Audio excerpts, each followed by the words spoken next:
Assalamu alaikum wa rahmatullahi wa barakatuh, mes frères et sœurs bien-aimés. Il y a un sentiment que beaucoup d'entre nous connaissent, mais que peu osent nommer, le vide intérieur. Vous pouvez être entouré de gens, rire aux éclats, réussir professionnellement, avoir une famille, des amis, des voyages, des likes sur les réseaux. Et pourtant, au fond de vous, il y a ce trou, ce silence pesant, cette sensation que quelque chose manque terriblement. Vous rentrez chez vous le soir, vous éteignez la lumière, et là, dans le noir, le vide se manifeste.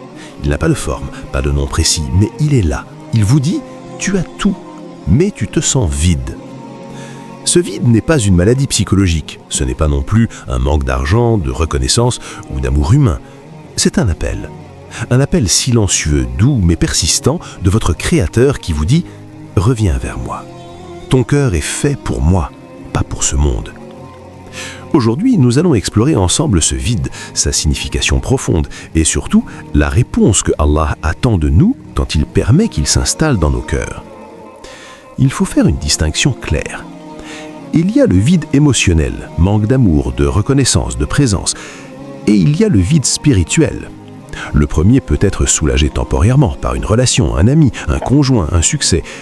Le second, lui, ne peut être comblé que par une seule chose, Allah.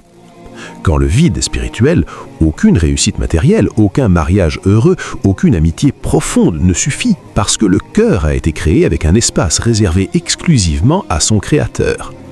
Tant que cet espace reste vide, rien d'autre ne peut vraiment le remplir. Le prophète sallallahu alayhi wa sallam a dit « Allah a créé les créatures et il a dit « Je suis le riche absolu et j'ai placé dans le cœur de chaque fils d'Adam un amour pour moi. » Quiconque me cherche me trouve, et quiconque me trouve, trouve le bonheur. Rapporté par Al-Bayhaqi. Ce vide que vous ressentez, c'est Allah qui frappe à la porte de votre cœur. Il vous dit, tu as essayé le monde, maintenant essaie-moi. Le vide intérieur est le signe le plus clair que Allah veut vous ramener à lui. Quand le cœur est plein de distractions, réseaux sociaux, séries, travail excessif, relations superficielles, il n'entend plus l'appel divin. Mais quand Allah veut sauver quelqu'un, il permet que toutes ces distractions deviennent insipides, que le plaisir devienne fade, que le bruit du monde ne couvre plus le silence intérieur. C'est là que commence l'appel silencieux. Le vide n'est pas une punition, c'est une invitation. Allah ne vous abandonne pas quand il vous fait ressentir ce vide. Au contraire, il vous choisit pour une relation plus profonde. Allah dit dans Sourate Ar-Ra'd, verset 28, « Ceux qui ont cru et dont les cœurs s'apaisent par le rappel d'Allah. » N'est-ce pas par le rappel d'Allah que s'apaisent les cœurs? Le cœur ne s'apaise que par zikr, par la proximité d'Allah. Quand il est vide, c'est parce qu'il est privé de ce qu'il aime le plus, son Créateur.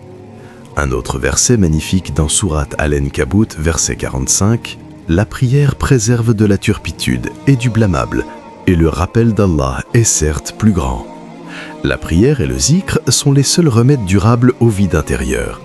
Combien de millionnaires, de stars, de personnes qui ont tout finissent par avouer publiquement leur dépression, leur mal-être, leur vide?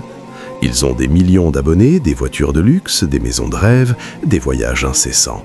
Et pourtant ils prennent des antidépresseurs, consultent des psychologues et pleurent seuls la nuit.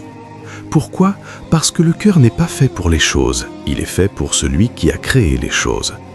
Le monde nous vend un mensonge. Si tu as plus, tu seras plus heureux. Allah nous dit la vérité. Si tu m'as moi, tu as tout. Si tu ne m'as pas, même si tu as tout, tu n'as rien. Le vide que vous ressentez n'est pas un défaut, c'est un signal d'alarme divin. Il vous dit, arrête de chercher le bonheur là où il ne se trouve pas. Reviens vers moi. C'est le moment de la prise de conscience. Le bonheur ne viendra pas d'une nouvelle relation, d'un nouveau job, d'une nouvelle maison, d'un nouveau corps. Il viendra quand votre cœur sera rempli d'Allah. L'éloignement d'Allah est souvent progressif et insidieux. On prie moins, on lit moins le Coran, on fait moins de zikr, on se laisse absorber par le monde, jusqu'au jour où le cœur crie « Je suis vide ». Mais la bonne nouvelle, c'est que le retour est toujours possible, même après des années d'éloignement. Allah dit dans Sourate Az-Zumar, verset 53, « Dis, ô mes serviteurs qui avez commis des excès à votre propre détriment, ne désespérez pas de la miséricorde d'Allah. Certes, Allah pardonne tous les péchés. C'est lui le pardonneur, le miséricordieux. Peu importe combien de temps vous vous êtes éloigné, Allah vous attend. Allah répète dans le Coran plus de 100 fois qu'il est Ar-Rahman, Ar-Rahim. Sa miséricorde englobe toutes choses. Il dit aussi « Ma miséricorde embrasse toutes choses » Sourate Al-A'raf 156. Votre vide n'est pas un signe de rejet divin, c'est un signe que sa miséricorde vous cherche. Voici quelques pas concrets.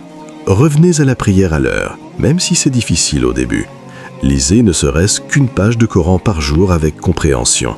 Faites du zikr simple. Subhanallah, Alhamdulillah, Allahu Akbar, Astaghfirullah. Prenez 5 à 10 minutes par jour pour être seul avec Allah, sans téléphone, sans bruit. Demandez-lui sincèrement « Ô Allah, remplis mon cœur de ta lumière, de ton amour, de ta paix. » La sincérité est plus importante que la quantité. Une doua courte, mais du fond du cœur, vaut mieux que des heures de récitation mécanique. Le vide est un cadeau déguisé. Sans lui, beaucoup resteraient dans l'illusion du bonheur matériel jusqu'à la tombe. Le vide vous réveille. Il vous dit « Tu es fait pour plus grand, tu es fait pour Allah ». Accueillez-le comme une invitation royale. Au fur et à mesure que vous revenez à Allah, le vide se remplit progressivement de lumière. Ce qui était souffrance devient douceur. Ce qui était angoisse devient paix. Ce qui était solitude devient intimité divine. Le cœur commence à ressentir « Allah est suffisant pour moi ». Le prophète sallallahu alayhi wa sallam a dit dans un hadith qudsi « Allah dit « Je suis tel que mon serviteur pense que je suis. S'il m'invoque seul, je suis avec lui. S'il se rapproche de moi d'un empan, je me rapproche de lui d'une coudée. » Sahih al-Bukhari. Et dans un autre hadith, Allah se réjouit plus du repentir de son serviteur que l'un de vous ne se réjouit de retrouver sa monture perdue dans le désert. Allah attend votre retour avec une joie infinie. Le monde est plein de bruit. Réseaux, séries, musique, discussions inutiles, tout cela couvre la voix d'Allah dans le cœur. Pour entendre cette voix, il faut faire silence extérieur et intérieur. Abandonnez temporairement ce qui distrait. Moins de scroll, moins de séries, plus de silence, plus de Coran. Dans la solitude choisie, pas forcée, vous commencez à dialoguer avec Allah comme avec un ami intime. Vous lui parlez de vos peurs, de vos regrets, de vos rêves. Et il vous répond par la paix, par des signes, par des facilités inattendues. C'est dans ce dialogue personnel que naît la vraie sérénité. Allah n'a jamais abandonné aucun de ses serviteurs. Même si vous vous êtes éloigné pendant des années, même si vous avez commis des erreurs, même si vous vous sentez indigne, il vous attend. Il suffit d'un pas sincère vers lui et il court vers vous. Le vide que vous ressentez est un signal divin. Reviens, je suis là. Ton cœur est vide parce qu'il me cherche. Embrassez ce vide comme une invitation. Faites le premier pas aujourd'hui, une prière, une page de Coran, une doua du cœur. Allah dit « Et quand mes serviteurs t'interrogent sur moi, alors je suis tout proche. Je réponds à l'appel de celui qui m'invoque quand il m'invoque. » Sourate Al-Baqarah 186.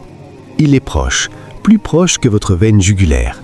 Vous n'êtes pas seul, vous n'êtes pas oublié. Vous êtes aimé et vous êtes attendu. Que Allah remplisse nos cœurs de sa lumière, de sa paix, de son amour et qu'il fasse de nos vides des occasions de retour sincère vers lui. Amin ya Rabbal Alamin. Wassalatu wassalamu ala Sayyidina Muhammad wa ala alihi wa sahbihi ajma'in.